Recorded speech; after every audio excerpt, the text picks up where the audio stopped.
410 AD marks the end of Britain's Roman period. With this, it also marks the beginning of Britain's medieval period.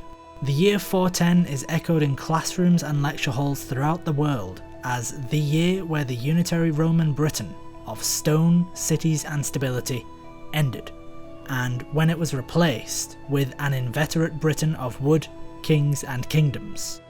Even when this date is used with caveats attached, it is still used. But why? Why 410 AD? What is it about this year that means historians use it? Why was the year 410 the end of Roman Britain? In late 5th and early 6th century Constantinople, there lived a man named Zosimus. He looked westward and saw that the Roman command of Western Europe had disappeared. He intended to catalogue how this came to be by using historical sources which he had at his disposal to write his new history, a series of books which were the later counterpart to Polybius's The Histories, except that where Polybius catalogued the rise of Rome from a city-state to domination of the Mediterranean, Zosimus would instead catalogue the decline and fall of Rome's imperial command in Western Europe. In intricate detail, Zosimus describes the process by which the empire expanded northwards and on to its entrenchment and then its stagnation. In the final two books, Zosimus covers from the year 395 up until the summer of 410, at which point the narrative very suddenly stops. There are two potential reasons. Reason number one is simple and common. The rest of the manuscript, like many others, just hasn't survived for us to see it. Reason number two, though, is more likely in this case, that Zosimus himself didn't survive to finish it. The events surrounding this particular manuscript's end are important to us, and we will come back to them. Britain was, to the Romans, a small, distant and mostly irrelevant corner of Europe. It was ideologically important to hold, but strategically and practically less so.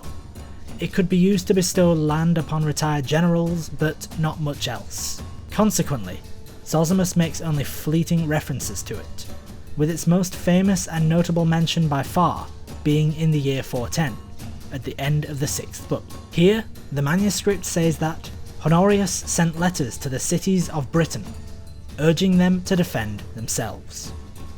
This is all of the detail that we get, so let's unpick it. From this, we know that Britain needs defending, which implies that in the year 410 particularly, Britain faced major strife. And in writing to the cities of Britain, we know that there was no regional government to whom Honorius could write. By this time, the Western Roman Empire was increasingly unstable and difficult to maintain, and Britain was no exception. Economies and political units were localising around wealthy landowners. The few loyal armies that Rome had were made up of mercenaries and Roman citizens who needed paying. Rome was getting bad at this, but local landowners were not. Zosimus's broad statements and our broad understanding about Britain in this period line up well. In the 5th century, Britain faced attacks of some sort from the north and the west, which caused issues, recorded later as famines and plagues. It doesn't take a huge leap of logic to consider 410 the year of a clear split, the point beyond which Britain was no longer under Roman control. This is a tempting interpretation, but it's also problematic. Our other sources say that Romans ceased to rule, this is true, but none specifically refer to the year 410. Bede refers instead to the year 409, saying that in that year, the Romans ceased to rule in Britain, but with no reference at all to letters from Honorius. And it's unclear what he means by Roman Britain ending, because Roman armies are said to come to Britain after this date.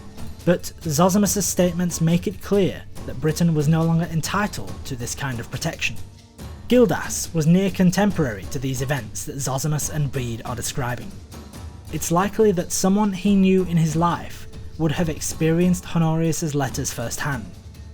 But Gildas doesn't mention the letters or the year 410, so Zosimus's details are unsubstantiated.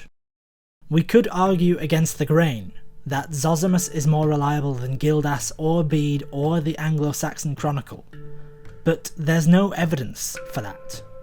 Now we link back to the sudden end of Zosimus' 6th book. In the first 4 books, Zosimus' writing is neat and tidy. By the 5th and 6th book, his writing and typography change. He begins to write much more frantically, with less concise planning. There are blatant spelling mistakes and whole words which are written incorrectly. For obvious reasons, this is called scribal error. When a scribe is rushing or poorly trained, they make more mistakes. Mistakes like this were left in a work, but they lowered a manuscript's overall quality. The increased error rate means that Zosimus was writing swiftly. Given the narrative's sudden halt in the summer of 410, we can ascertain that Zosimus considered it likely that he would die. It's reasonable to assume that the narrative halts because his fears were realised, and Zosimus had died. So what does Zosimus' narrative actually say?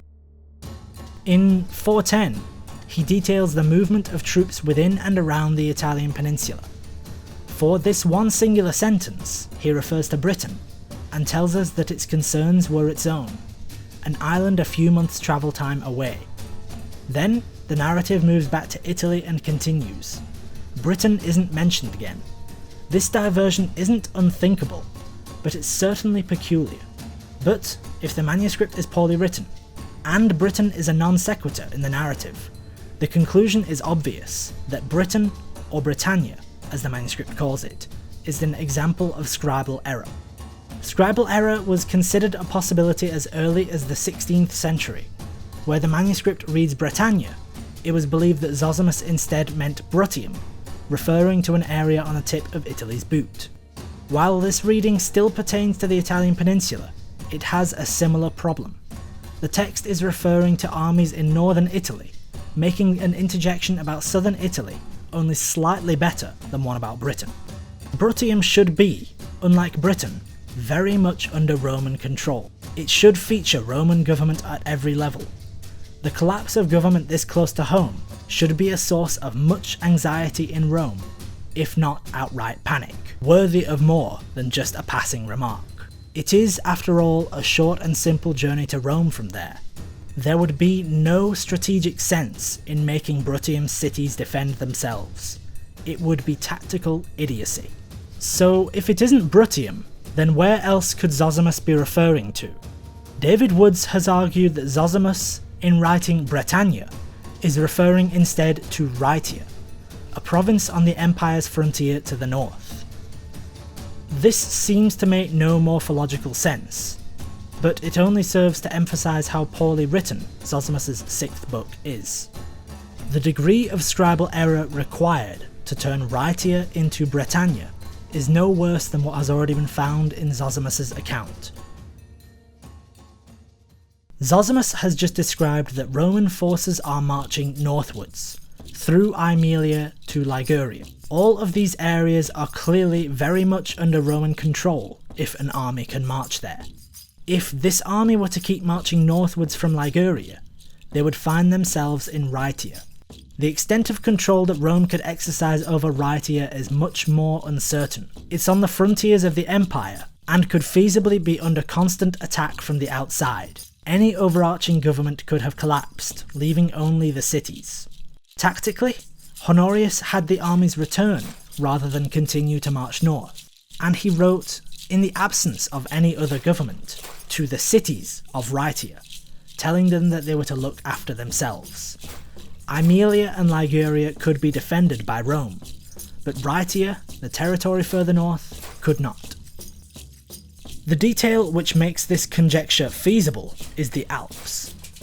Between Liguria and Rhaetia is the largest natural boundary in Europe, which no one in human history would be insane enough to climb over to face opposing forces on the other side. If Rhaetia was responsible for its own defence, this would not reasonably risk Liguria or Rome in the same way that Bruttium being under attack would. The Italian peninsula was not at risk. For Britain and British history, the year 410 makes no sense and has no precedent. Though events around 410 occurred that led to the end, the year 410 is essentially a stab in the dark. Why? If we know Zosimus' account is fatally flawed on this, and if he is the only one that uses the year, do we still use it? This is a behaviour called periodization. Clear breaking points in history are exclusively for our convenience, and they reflect so little of the actual history of the time. For every aspect which changed in 410, many more aspects remain consistent. No year is a complete breaking point from what came before, until historians make it so. Periodization is helpful. We can use historical bookmarks, like 410, to communicate broad historical themes with each other.